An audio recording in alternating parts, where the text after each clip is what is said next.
Chegamos então para mais um dia de Correspondente Médico. Vai lá na nossa hashtag Correspondente Médico no Twitter para você mandar sua dúvida, sua pergunta, seu questionamento e eu prometo compartilhar aqui com o doutor Fernando Gomes. Doutor, bem-vindo como sempre. Muito obrigado, Elisa. A gente adora falar de saúde, levar informações para todos vocês e vamos trabalhar. Vamos trabalhar para já. A gente tem muitos assuntos hoje para compartilhar com vocês e o primeiro é para falar sobre a despedida de uma colega nossa, não é? Uma jornalista, referência na cobertura política nacional, referência para muita gente que decide trabalhar com telejornalismo, trabalhar com cobertura nacional e que influencia não só os colegas de profissão, mas também os brasileiros, não é? Com esse jeito que ela sempre teve de compartilhar notícia, mesmo das mais espinhosas, com sorriso nos olhos.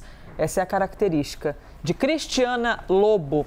A jornalista Cristiana Lobo morreu aos 64 anos, vítima de um mieloma múltiplo, que foi agravado por uma pneumonia.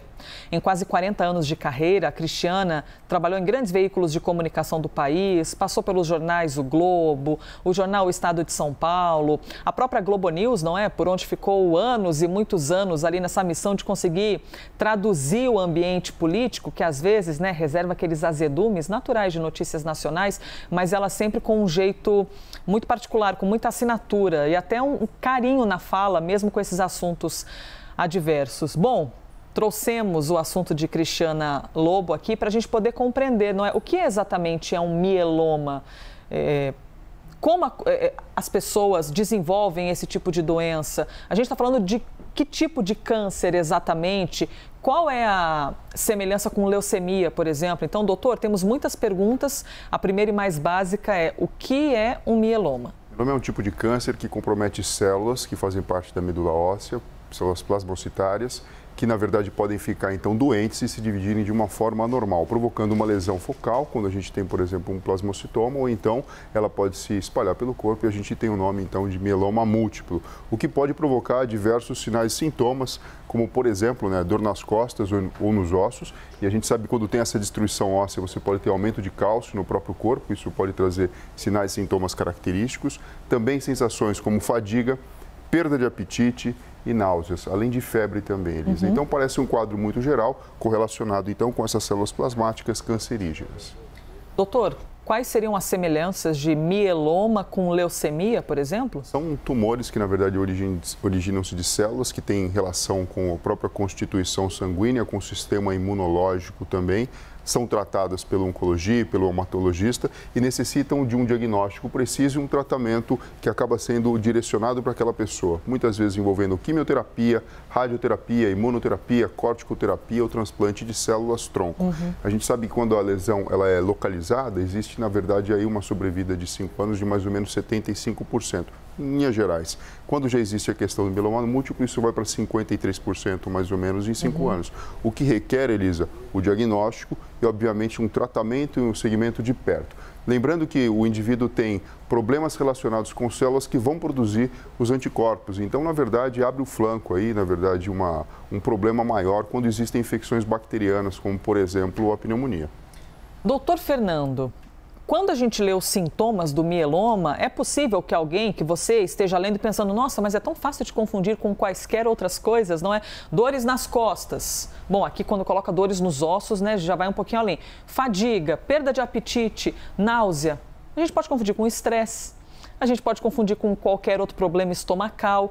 E esse é o desafio da medicina, não é? Conseguir ali ir até por eliminação e conseguir interpretar que tipo de mal está cometendo uma pessoa. Por isso que é tão importante, quando a gente nota que alguma coisa fugiu do normal na nossa vida e no funcionamento do nosso corpo, procurar um médico, porque ali você vai fazer o diagnóstico com exames complementares, como por exemplo exames de sangue, exames por exemplo de urina, exames de imagem, você consegue detectar que algo não está funcionando bem e você então pode fazer o diagnóstico preciso. E de fato, você falou uma coisa que quando a gente cita aqui são os sinais e sintomas gerais, e é bem por aí mesmo. E até sintomas comuns, assim, do dia a dia, Sim, às vezes, por exemplo, né? uma pessoa com depressão, ela pode mostrar cansaço, alteração do apetite, muitas vezes pode ter uma certa indisposição por medicamentos que toma ou não. Dores musculares, por tensão, né? Só que, assim, o grande diagnóstico acaba sendo feito quando você faz a investigação e, a partir de então, as coisas mudam. É lógico que uma coisa não imuniza a outra. A pessoa pode ter um problema de saúde dessa monta, assim, e também ter um transtorno mental. Mas, na verdade, sempre que você tem um diagnóstico orgânico, e aqui eu falo de uma lesão específica, concreta, numa determinada célula, num determinado órgão, uma parte do corpo, você tem que estabelecer um tratamento adequado. Doutor, qualquer pessoa que esteja tratando um câncer, eu imagino que já fique absolutamente vulnerável. E no caso da Cristiana Lobo, foi divulgada a informação também que, além de ela já ter passado um tempo tratando a doença, ela estava com pneumonia. Então, um corpo fragilizado, acometido por mais uma doença, isso deixa a pessoa, assim, fazendo aqui uma análise até básica, eu digo porque eu sou leiga, não entendo, por isso que o senhor está aqui para explicar para a gente, a pessoa fica ainda mais fraca e mais vulnerável, não é? Você imagina, você tem uma doença crônica que você faz o tratamento e, de alguma forma, você tem um certo equilíbrio, né, com os medicamentos, com o estilo de vida e assim sucessivamente. Se você já tem uma infecção que, na verdade, faz com que o seu corpo tenha que trabalhar ainda mais para garantir esse equilíbrio, você se coloca numa situação, você é colocado, na verdade, numa situação mais vulnerável. Então, de fato, assim, principalmente uma infecção, quando a gente fala desse tipo de lesão, acaba representando um desafio para o próprio corpo da pessoa combater a doença, Elisa. Muito bem. Antes de passar para o próximo assunto, só deixar aqui um relato particular, vou até mudar de câmera, tentar falar aqui nessa fechadinha. Todos nós, quando escolhemos uma profissão, eu já disse isso na programação aqui da CNN, mas reitero agora, todos nós nos inspiramos em outras pessoas, não é? É muito natural, a gente olha alguém e admira, puxa vida, olha que detalhe interessante, isso aqui é bom da gente replicar. Como essa pessoa traduz bem assuntos tão espinhosos, e eu não vou entrar aqui em detalhes, mas lá para 2012, 2013, quando eu decidi que queria trabalhar com telejornal, que eu queria ser uma telejornalista, algumas mulheres foram responsáveis por me mostrar que eu podia, que eu podia me projetar como mulher e me imaginar também numa bancada. E uma dessas mulheres foi Cristiana Lobo. Porque eu assistia a Cristiana sorria com os olhos, falava de assuntos densos e sempre com algum afeto, era naturalmente carismática e eu pensei, puxa vida, que gostoso que é assistir essa mulher, que gostoso que é ouvi-la, quero me inspirar um pouco nela. Então, quando a gente tem de dar esse tipo de notícia da perda de um colega de profissão, é lógico, isso nos deixa absolutamente fragilizados, né? Então, eu reitero aqui palavras que disse essa semana, os nossos sentimentos à família, aos amores e afetos de Cristiana, as pessoas com proximidade e, evidentemente, a toda a equipe da Globo News que trabalhava, convivia diariamente e agora tem de conviver com a ausência e não mais com a presença da Cristiana Lobo. E obrigada, Cristiana Lobo, pela influência. Sigo aqui, doutor Fernando Gomes, um momento abrindo o coração. Próximo assunto. Você já deve ter visto um brinquedo que virou febre nos últimos meses, vai aparecer aqui no telão, de repente você nem sabe qual que é o nome desse brinquedo, para que exatamente serve. Olha aqui, tá vendo esse brinquedinho aqui? O que aparece desse brinquedo pelos lugares? Aí é formato... Doutor Fernando... Eu trouxe um aqui, Elisa. Juro que por essa eu não esperava. Peguei da minha enteada, Maria Luísa, um poppet. É poppet que chama? É poppet, em forma de coração. Tem forma de coração, tem forma de abacaxi, tem forma de dinossauro, de unicórnio, de tudo. Doutor Fernando Gomes... Você pode tipo apertar, uma borrachinha, então? É tipo uma borrachinha que você tem pontos que você, então, faz uma pressão com o dedo e ela solta um barulhinho. Olhando assim, parece uma espécie de um plástico bolha, como se você fosse estourando as bolinhas. É tipo isso? É tipo isso. É tipo a diferença é que esse não acaba nunca, né? Isso, não acaba nunca, não acaba nunca. Tem formas diferentes, cores diferentes. E quando, na verdade, funciona de uma forma bacana, ou seja, faz um barulhinho, o que as crianças dizem é que ele é satisfatório. Ah, é? Então, exatamente por causa disso que nós trouxemos aqui o assunto. Porque esse brinquedo, doutor Fernando Gomes, que agora está espalhado para todos os lugares, ficou muito popular e muita gente começou a dizer que ele ajudava a aliviar estresse, ansiedade.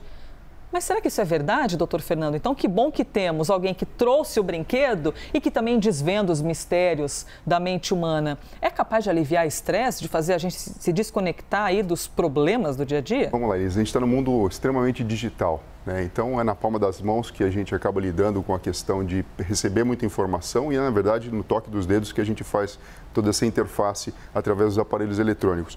Esse brinquedinho acaba funcionando como um convite para o próprio cérebro focar em alguma coisa específica e se concentrar. Apesar de parecer monótono, ele enriquece, na verdade, nosso campo de ação com a visoconstrução, que acaba sendo produzida pela imagem que ele traz para a gente, com a percepção e também com a possibilidade de, com esses movimentos repetidos, colocar essa região mais anterior do cérebro, o córtex pré-frontal, aqui na frente? Aqui na frente, numa situação de maior atenção e concentração. Nossa. É lógico que a gente não vai falar para as pessoas, olha, façam isso sem parar, porque isso também pode provocar alguma ansiedade e assim sucessivamente. Mas, de alguma forma, é uma maneira analógica de você transferir a sua atenção e, com isso, treiná-la. Além do que, uma coisa muito interessante acaba acontecendo. As pessoas acabam tendo isso e criando, às vezes, comunidades ou formas de troca, sabe, de equivalência. Então, além disso, acaba, na verdade, estimulando outros sentimentos, sensações, percepções e habilidades como, por exemplo, a empatia. Doutor, e é muito curioso, todo mundo conhece alguém que tenha, de repente, umas inquietudes, não é? Tá com a chave na mão, fica girando a chave, tá com a caneta, fica batendo a caneta na mesa, o pé fica lá sempre, batendo no chão, umas inquietudes corporais. E esse é um tipo de brinquedo que, ao menos, pode ser um meio de desembocar essas inquietudes, não é? A pessoa fica lá gastando energia, mexendo em algo que aparentemente não faz barulho, não incomoda os outros, ainda tem um colorido. Sim, o barulho é pequenininho, mas na verdade estimula, a ponta dos dedos, o toque, essa habilidade motora mais fina e que também pode funcionar como uma forma de você aliviar o estresse, Elisa.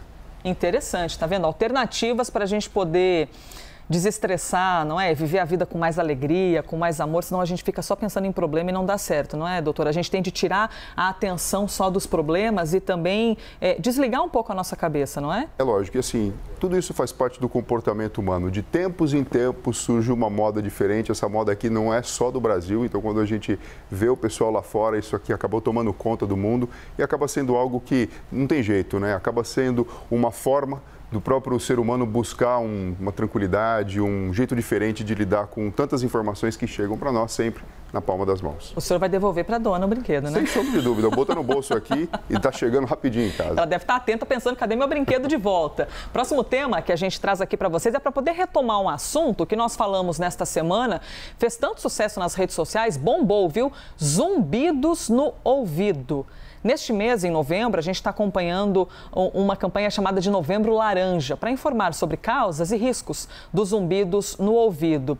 E aí muitas dúvidas chegaram para a gente pelas redes sociais na hashtag Correspondente Médico. Por isso, vamos voltar ao assunto e conversar com a otorrinolaringologista, a Maura Naves, sobre o que podem ser, afinal, esses zumbidos que para muita gente aparecem do nada. Ele é causado por problemas dentro do ouvido e problemas externos ao ouvido. Então, os problemas otológicos vão desde uma cera, uma perda auditiva por idade, infecções, tumores na parte do ouvido e problemas fora do ouvido, como alterações hormonais, alterações metabólicas, pressão alta, diabetes, medicamentos, alterações psiquiátricas, normalmente depressão e ansiedade, entre outras causas externas ao ouvido.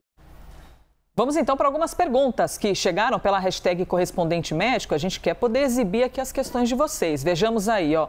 Higiene dos ouvidos, limpar os ouvidos, doutor, com as hastes flexíveis, podem causar zumbidos? Pergunta do Sabino.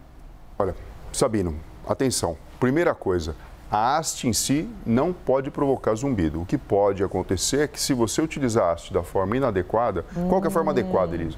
É você utilizar na parte externa, no pavilhão auditivo externo.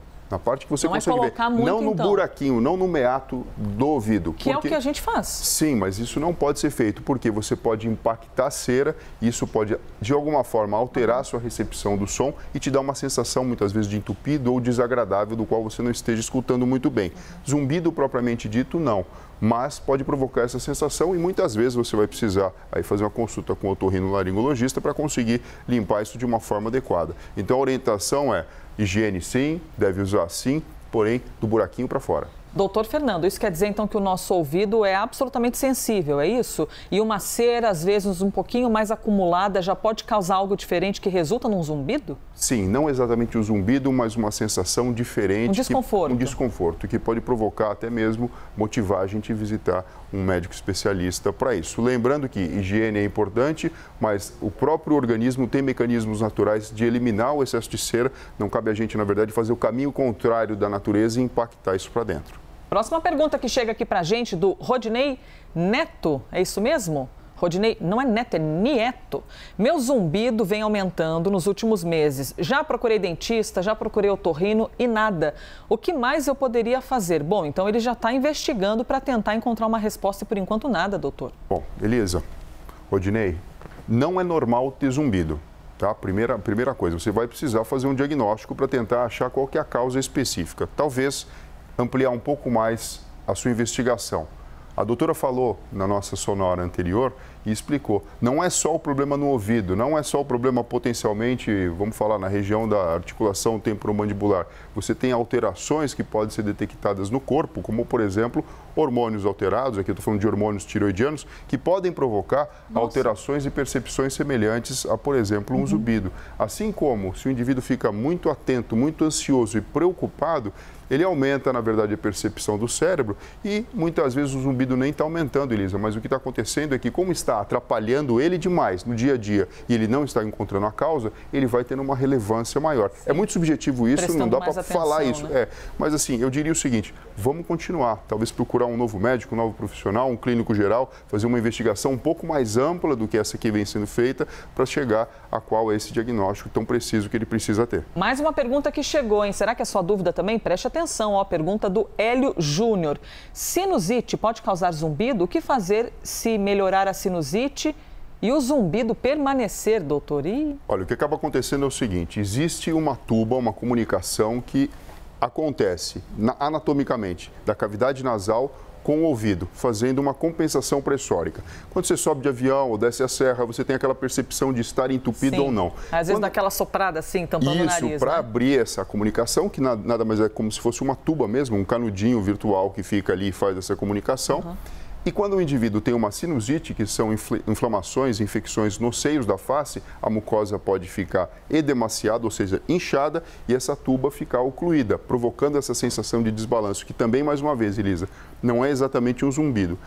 Você precisa tratar para que essa sensação ela venha a melhorar e o indivíduo deixe de prestar atenção nisso. Junto com isso, né? Pode existir um zumbido e não necessariamente por conta disso, e aí a mesma orientação. Tentar fazer um diagnóstico preciso e estabelecer um tratamento para que venha acontecer a sua melhora. Hashtag correspondente médico. O Mauro está dizendo que no começo ele não dormia por causa do zumbido e só sentia ao deitar. Durante o dia ele praticamente nem sente, somente ao deitar. Parabéns pelo trabalho de vocês e deixa um abração aqui. Replicamos o abraço de volta para você também, Mauro. E aqui, minha nossa, muitas perguntas e muitos comentários, ó. A Mag está dizendo, descobri que o meu zumbido estava relacionado à intolerância alimentar e à má digestão. Ó, que curioso. Fica aqui a dica para quem tem o problema e, como eu, demorou para descobrir a causa. O Jonas disse, tenho sentido como se o ouvido estivesse entupido. E aí que eu quero te perguntar, doutor, uma coisa é zumbido e outra coisa é a sensação de entupimento. Por exemplo, para quem fica forçando a mandíbula, né? Está sempre forçando aqui a mandíbula, acho que chama ATM ou DTM, não lembro agora a sigla. Também pode acabar ocasionando nessa sensação de entupimento. Essa sensação de entupimento tem a ver com zumbido também, doutor? A percepção pode ser bastante semelhante, Elisa. O que acaba acontecendo é que o nosso cérebro, a todo momento, ele pega informações que tem do meio ambiente e distrai em outras informações para que a gente possa ter mais foco. Eu vou te dar um exemplo. Você pode estar num ambiente onde tem um ar-condicionado funcionando, como por exemplo aqui. Mas a partir do momento que a gente começa a trabalhar e prestamos atenção um no outro e no que nós estamos conversando com o telespectador, esse barulho, esse ruído de fundo, ele praticamente desaparece. A mesma coisa pode acontecer com o zumbido, quando a pessoa no seu dia a dia coloca o foco em outras situações ou em outras alterações de maior interesse. Doutor, Não vou conseguir fazer mais pergunta, porque eu já ouvi que tem de encerrar, senão eu vou ficar com outro zumbido aqui, ó, gente, no ponto eletrônico, que o pessoal vai dizendo que acabou o tempo. Mas, ó, se chegarem mais perguntas, aqui é assim, viu? Vocês é que vão determinando o nosso ritmo. Se vocês tiverem mais dúvidas, podem mandar. #correspondente médico. Doutor Fernando Gomes, obrigada por mais um dia, viu? Muito obrigado você, Elisa. Pessoal, se cuidem e até breve. Saúde para todos nós. Este foi mais um Correspondente Médico.